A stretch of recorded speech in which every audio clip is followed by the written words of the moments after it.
चलिए देखेंगे जैव विकास। ठीक है, जीवन की उत्पत्ति किस प्रकार से होती है इसके बारे में हम लोग पढ़ेंगे। ठीक है, पृथ्वी की उत्पत्ति अनुमानतः 4.6 मतलब 4.6 अरब वर्ष पूर्व हुई तथा कालांतर में आगे चल के इसी पर जीवन की उत्पत्ति हुई। पृथ्वी पर जीवन की उत्पत्ति के संदर्भ में अनेक वैज्ञानिकों द्वारा विभिन्न सिद्धांत परिकल्पनाएं प्रस्तुत की गई है, जिनमें से सबसे रासायनिक उद्विकास के फलस्वरूप जीवन की उत्पत्ति सबसे आधुनिक है।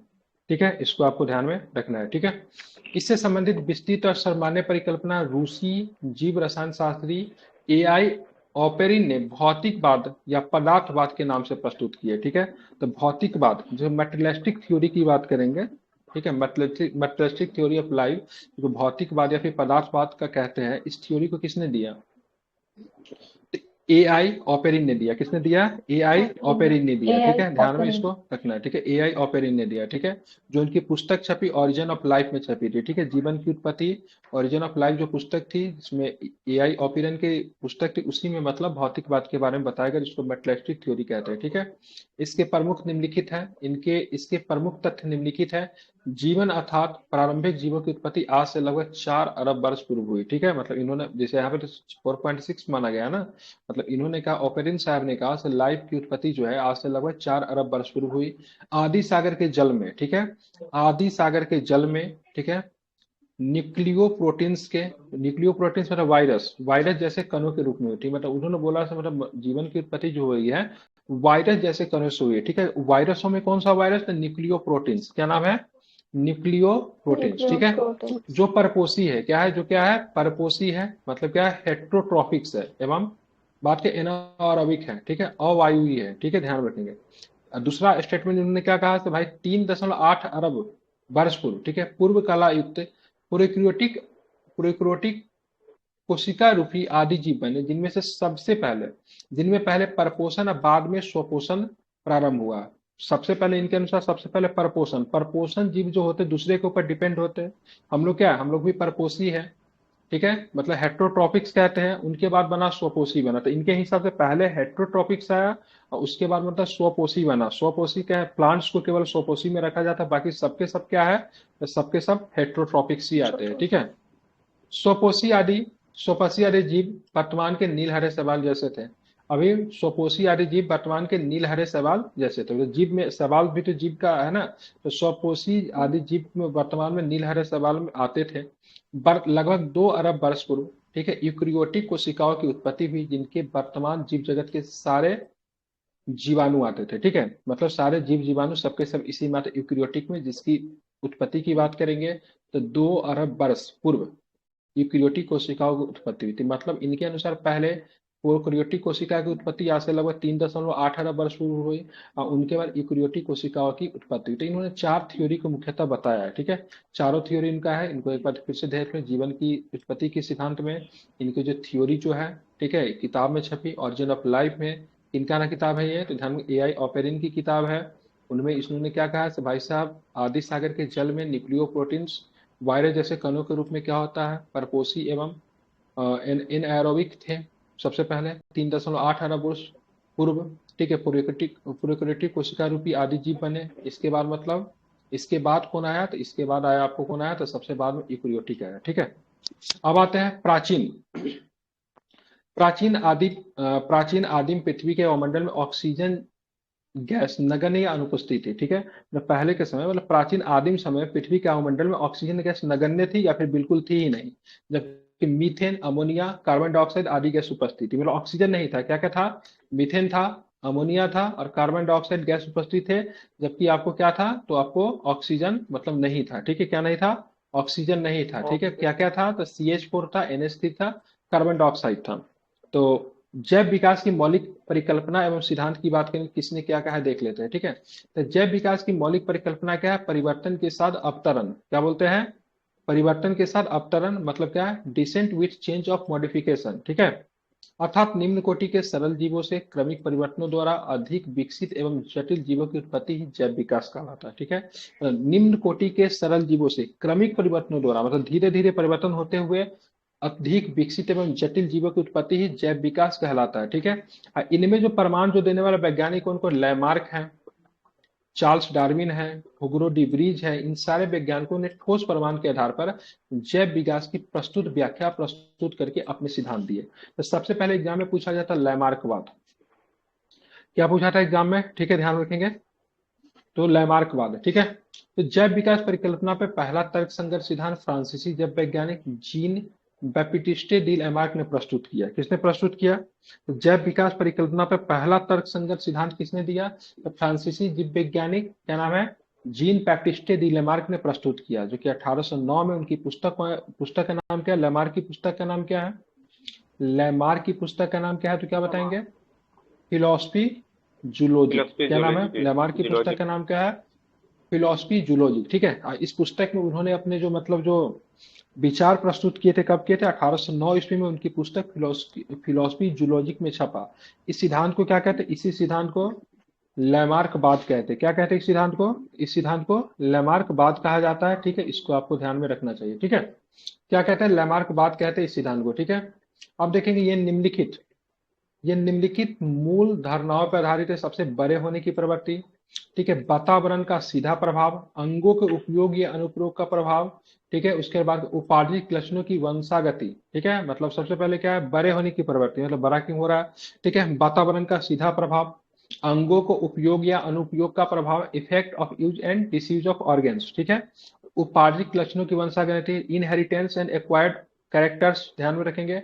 लैमार्कवाद को उपार्जित लक्षणों की वंशागति का सिद्धांत भी कहते हैं। लैमार्कवाद को क्या कहा जाता है? उपार्जित लक्षणों की वंशागति का सिद्धांत भी कहते हैं, ठीक है। आप देखिए अंगों के इनका जो सिद्धांत जो है, कितने सिद्धांत? 4 सिद्धांत है। चारों सिद्धांत को जरा समझेंगे, ठीक है। अंगों के उपयोग एवं अनुपयोग की धारणा के अनुसार अधिक प्रयोग किए जाने वाले अंग सुदृढ़ एवं सुविकसित हो जाते हैं, तथा अंग जिनका प्रयोग कम होता है वह निष्क्रिय तथा धीरे धीरे करके लुप्त हो जाते हैं, ठीक है। आप अपने ही उदाहरण पे लेंगे, आप जिस हाथ से काम करेंगे वह हाथ आपको ज्यादा मजबूती देता होगा। अगर राइट हैंडर है तो आपको लगता होगा राइट हैंड जो है मेरा लेफ्ट हैंड की कंपेयर में ज्यादा मतलब क्या है, स्ट्रांग है, क्योंकि आप उसका उस हाथ का मतलब क्या करें, ज्यादा प्रयोग कर रहे हैं, ठीक है। ध्यान, अगर आप राइट हैंड है तो अगर आपको बोलेगा पैर पे खड़ा होने के लिए, तो हमेशा बोलेगा एक पैर पे खड़ा हो। तो आप लोग देखिएगा, आप लोग राइट मतलब राइटिस्ट पर्सन है तो आप देखिएगा राइट पैर को ही ज्यादातर लोग चयनित करेंगे, ठीक है, ध्यान रखिएगा। तो इस तरीके से होता है, मतलब अंगों के उपयोग अनुपयोग की धारणा के अनुसार अधिक प्रयोग किए जाने अंग जो होते हैं सुदृढ़ हो जाते हैं, मजबूत होते हैं और साथ में सुविकसित होते हैं। जिनका प्रयोग कम होता है धीरे धीरे निष्क्रिय और धीरे धीरे करके लुप्त हो जाते हैं। जैसे उदाहरण यहाँ पे जिराफ का लिया गया, ठीक है। जिराफ का गर्दन का लंबा होना तथा सर्पों का टांगों का गायब हो जाना, ठीक है। जिराफ का गर्दन लंबा क्यों हुआ? क्योंकि क्या हुआ, जिराफ जो था मतलब पूरे पेड़ पौधा को खा गया। अब पेड़ पौधा मतलब क्या होगा, नीचे तो प्लांट्स मिलते नहीं थे, प्लांट्स कहाँ है, अब ऊपर है। अब उनको क्या करना पड़ा, गर्दन को उठा के मतलब ऊपर के पेड़ पौधों को खाने की आवश्यकता पड़ी, जिनके वजह से उन्होंने अपने टांग और गर्दन का ज्यादा प्रयोग किया, उसलिए उनके गर्दन क्या लंबा हो गया, ठीक है। ऊंचे वृक्षों की पत्तियां खाने के लिए अगली टांगों एवं गर्दन का अत्यधिक उपयोग होने से इनकी टांगों में क्या हो गई, लंबाई क्या हो गई, अधिक हो गई, ठीक है। घास की उपलब्धता से अगली टांगों एवं गर्दन के कम उपयोग के कारण इन अंगों की मतलब क्या हो गई, लंबाई मतलब क्या हो गई, कम हो गई, ठीक है, ध्यान में रखेंगे। इसी प्रकार से मतलब जिराफ के एग्जाम्पल लेकर बनाया गया है। लैमार्कवाद के अनुसार अंगों का उपयोग और अनुपयोग का प्रभाव जिराफ के उद्विकास का क्रमक चित्रण दिया गया है, ठीक है। देख रहे हैं ना यहाँ पे, जैसे यहाँ पे घास था पहले तो आराम से नीचे झुक कर खाता था, आपके पास घास खत्म हो गया तो पेड़ को खाता, पेड़ को खाते यहाँ का खा गया, और फिर ऊपर खाते गया, फिर ऊपर बढ़ते गया, फिर अंतिम में बढ़ते बढ़ते बहुत ऊपर इसको खाना पड़ा। तो ऐसे ऐसे गर्दन की लंबाई मतलब क्या हो गई, बढ़ते गई, ठीक है। बढ़ते गए। अब आते हैं डार्विनवाद आते हैं, ठीक है। तो यहाँ पे हम लोग लैमार्क देख लिया, अब आते हैं डार्विनवाद। डार्विनवाद जानते हैं जिसका नाम चार्ल्स डार्विन, ठीक है, इंग्लैंड के जब विकासविद थे, इनके द्वारा प्रस्तुत विकासवाद को डार्विनवाद या फिर प्राकृतिक वर्णन का थ्योरी ऑफ नेचुरल सिलेक्शन भी कहते हैं, या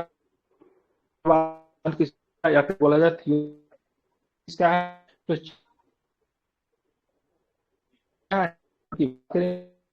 क्या थे ये वैज्ञानिक, ठीक है। इसी व्याख्या चुनाव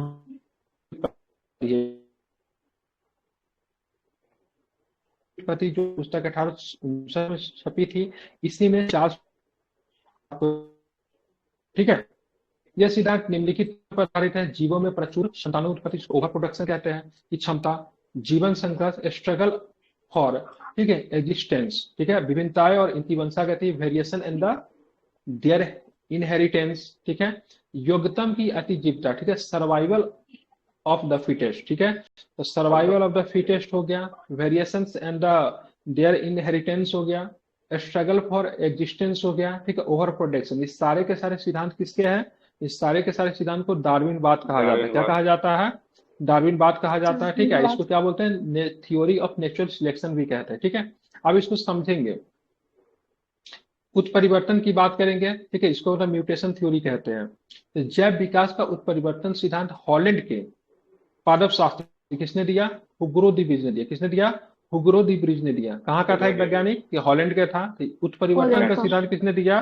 तो हुगो दी ब्रिज ने दिया। उन्होंने अपना प्रयोग शांधे प्रीमरोज अर्थात, ठीक है, आइनोथेरा लैमाक्रिया, क्या नाम है? आइनोथेरा, ठीक है, लैमाक्रियाना नामक पौधे पे किया। किस पौधा पे किया था? इसको बोलते हैं शांत प्रीमरोज कहते हैं। इसका वैज्ञानिक नाम क्या है?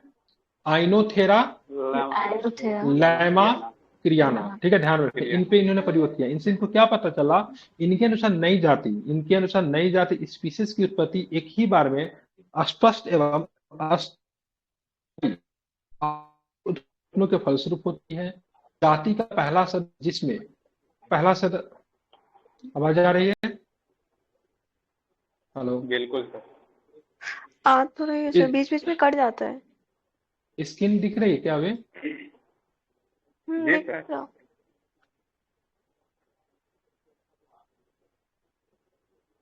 ठीक है, लक्षण दिखाई देता। उत्परिवर्तित कहलाता है। जाति के विभिन्न सदस्यों में भिन्न भिन्न प्रकार के उत्परिवर्तन हो सकते हैं, ठीक है। अब बात के कुछ महत्वपूर्ण तथ्य उसको देखेंगे। आर्कियोपटेरिक्स जुरेसिक युग का एक सर्व पुरातन पक्षी था, जिनके जीवाश्म लगभग, ठीक है, मतलब ये पंछी है, ठीक है, लेकिन पंछी है, लेकिन इसमें गुण जो कैसा था? तो सरीसृप तथा पंछियों के बीच के संयोजक कनेक्टिंग लिंक इनको माना जाता है। कैसे मानते हैं इसको? आर्कियोप्रेटिक्स का। तो आर्कियोप्रेटिक्स जुरेसिक युग का एक सर्व पुरातन पक्षी था, जिनके जीवाश्म लगभग 15 करोड़ वर्ष पुरानी जुरेसिक चट्टानों से मिले हैं। ये सरीसृपों तथा पक्षियों का बीच का संयोजक करी था, ठीक है, जिसमें सरीसृपों की बहुत ही लंबी पूंछ थी, चोंच भी था, चोंच, दांत तथा अग्रपादों की अंगुलियों पर पंजे भी थे। क्लॉ, क्लॉ होता है ना, देखिए मतलब पंछियों के पंजे होते हैं, ठीक है।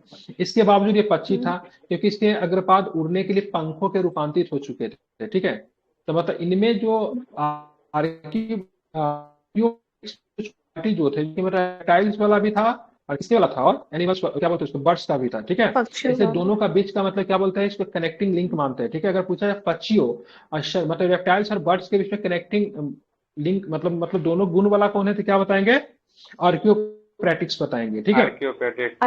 अब आते हैं यूग्लिना। यूग्लिना के भी कनेक्टिंग लिंक है। किसके किसके बीच का कनेक्टिंग लिंक यूग्लिना को माना जाता है? तो पादप एवं जंतुओं के बीच में। किसके किसके बीच में? तो पादप एवं जंतुओं के बीच का संयोजक कौन होता है? ध्यान रखें, यूग्लिना होता है, ठीक है, ध्यान रखेंगे, यूग्लिना होता है। यही एग्जाम में खूब पूछता है, ठीक है। अब हमको बताएं, एनेलिडा मोलस्का के बीच में संयोजक गरी कौन होता है? एनेलिडा और मोलस्का के बीच में नियोपाइलिना। क्या होता है? नियोपाइलिना होता है, ठीक है, ध्यान रखें, ठीक है, क्या होता है? नियोपाइलिना, ठीक है। अब आते हैं प्रोटोथीरिया, निम्न कोटि के स्तनियों का उपवर्ग है। इसके अंतर्गत एकेडिना, बतख चोची, प्लेटिपस आदि जीव आते हैं, ठीक है। तो एकेडिना की बात करेंगे, बतख चूंची, ठीक है, प्लेपिटस आदि जीव किसमें आएंगे? तो ये सब के सब प्रोटोथीरिया में आते हैं। ये सरीसृप और स्तनियों के बीच के संयोजक है, ठीक है। तो सरीसृप समझते हैं रेप्टाइल्स, जो कि मतलब जिनमें पैर नहीं होता है, जब पैर होता भी नहीं भी होता, ठीक, मतलब मुख्यतः ये जमीन में क्या सरकते हैं, ठीक है। स्तनधारी के बीच के करी किसको माना? प्रिथोरिया को माना जाता है। तो एकेडिना की बात करेंगे, बतख चोची की बात करेंगे, प्लेटिपस की बात करेंगे। सब क्या है? स्तनधारी भी है, लेकिन साथ में क्या है? मैमल्स भी है, ठीक है। अब डायनासोर, डायनासोर क्या थे? ये रेप्टाइल्स थे। क्या थे? रेप्टाइल्स थे। क्या थे? डायनासोर क्या थे? रेप्टाइल्स थे। विशालकाय सरीसृप थे, रेप्टाइल्स थे। और किस युग के? ये मध्यजीवी या फिर मेसोजोइक महाकल्प, ठीक है, मेसोजोइक एरा से संबंधित है। किससे संबंधित है ये? तो मेसोजोइक एरा से संबंधित है। किससे संबंधित है? डायनासोर किस एरा से संबंधित है? तो मेसोजोइक एरा से संबंधित डायनासोर। ये मध्यजीवी महाकल्प को 3 महाकल्पों में बांटते हैं हम लोग, ठीक है। एक ट्रायसिक कल्प हो जाता है, एक जुरेसिक कल्प होता है, एक होता है क्रेटेशियस कल्प होता है, ठीक है।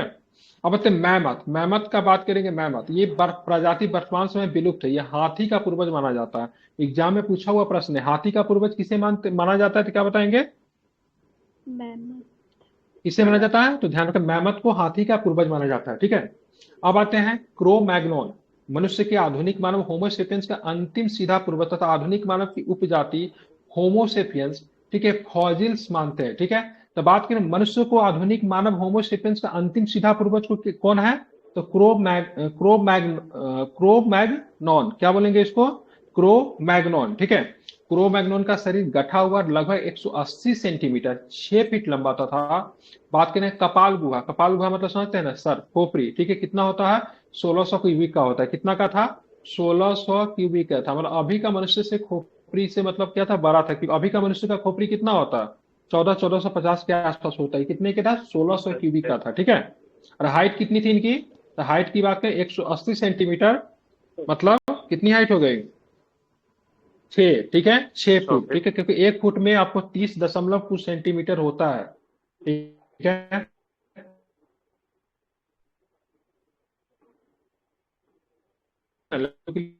लेते हैं।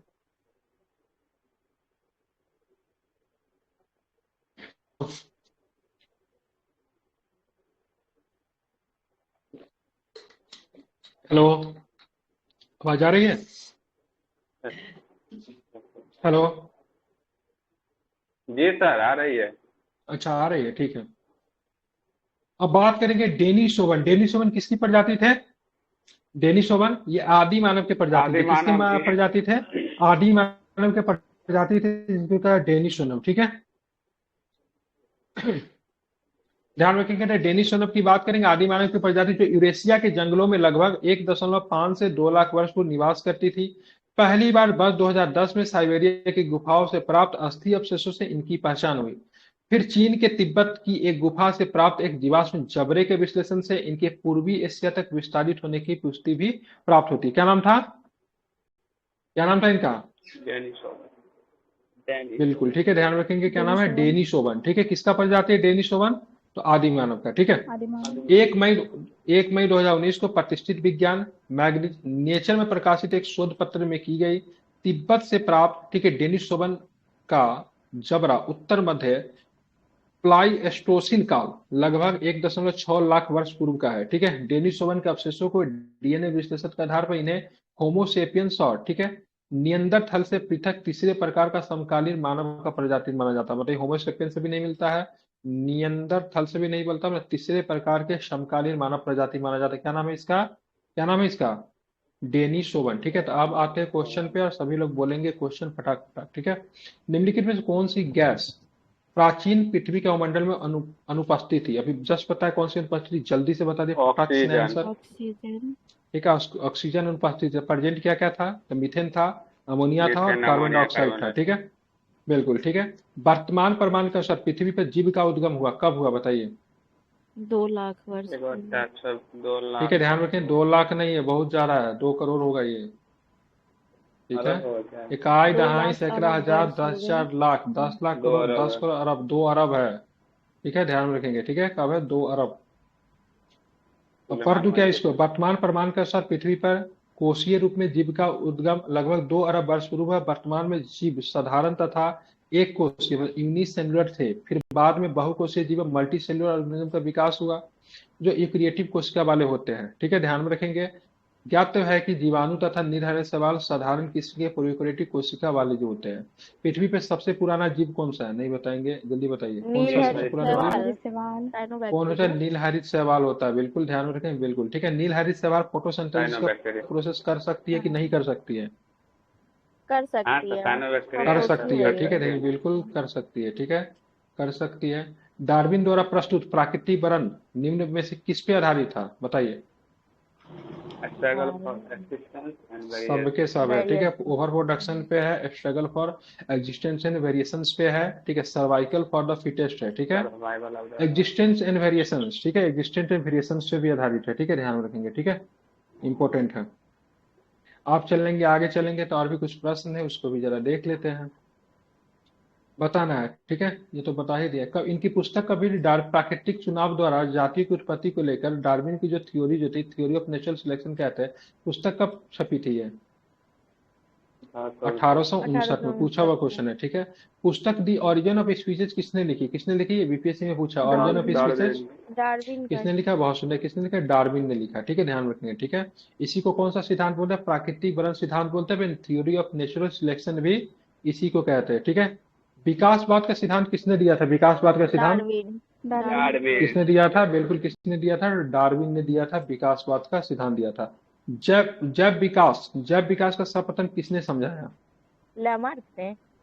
लैमार्क ने समझाया। किसने समझा? लेमार्क। लैमार्क ने, ठीक है। लैमार्क ने 1809 में अपनी पुस्तक में समझा, जिसका नाम क्या था? Philosophy philosophy zoologic.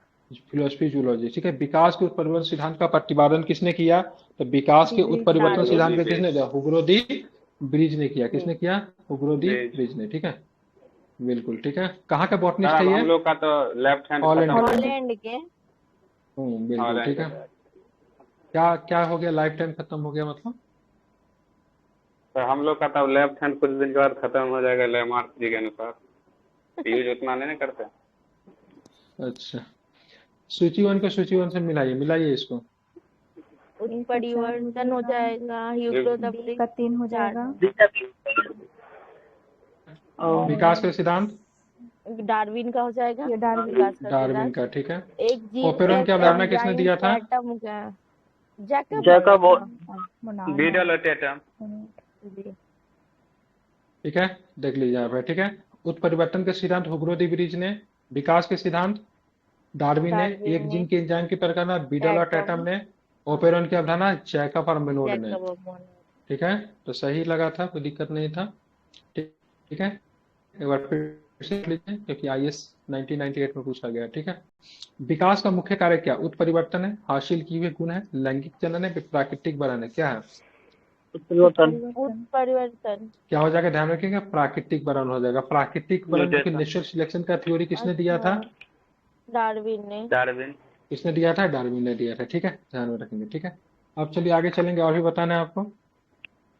जैव विकास के समझा, सांपों का अंगों का लुप्त होने का स्पष्ट किया है। क्यों क्यों हुआ? सांप का अंग लुप्त क्यों हो गया? अनुप्रयोग का बंद होना, वही अंगों का उपयोग है। बिल्कुल, ठीक है, ध्यान रखेंगे। और अंगों का उपयोग तथा अनुपयोग का बंद होना, ठीक है। ये किसने समझा था इस चीज को?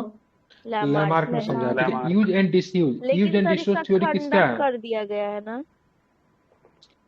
खंडन कर दिया होगा, दूसरी बात है, लेकिन फिलहाल जो दिया था यूज एंड डिसयूज किसने दिया था?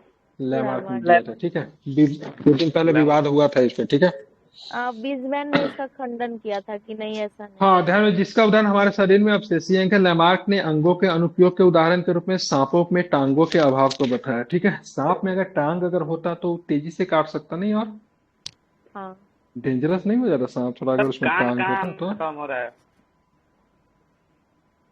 सांप में तो कान भी नहीं होता ना। अभी तक काटना है पहले। बहरा होता है। हाँ, उसमें नहीं होता। बेचारा बहुत दिक्कत है सांप के साथ, नहीं, कान भी नहीं है, पैर भी नहीं है, फिर भी इतना बहरा खतरनाक होता है। है। सोचिए, अगर उसके कान होता, उसके फिर पैर भी होता तो जहरीला आतंक है मचाता सबसे हो। ज्यादा। वो तो आतंक मचा देता है, नहीं।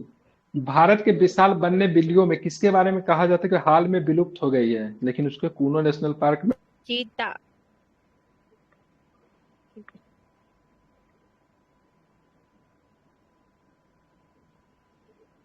सर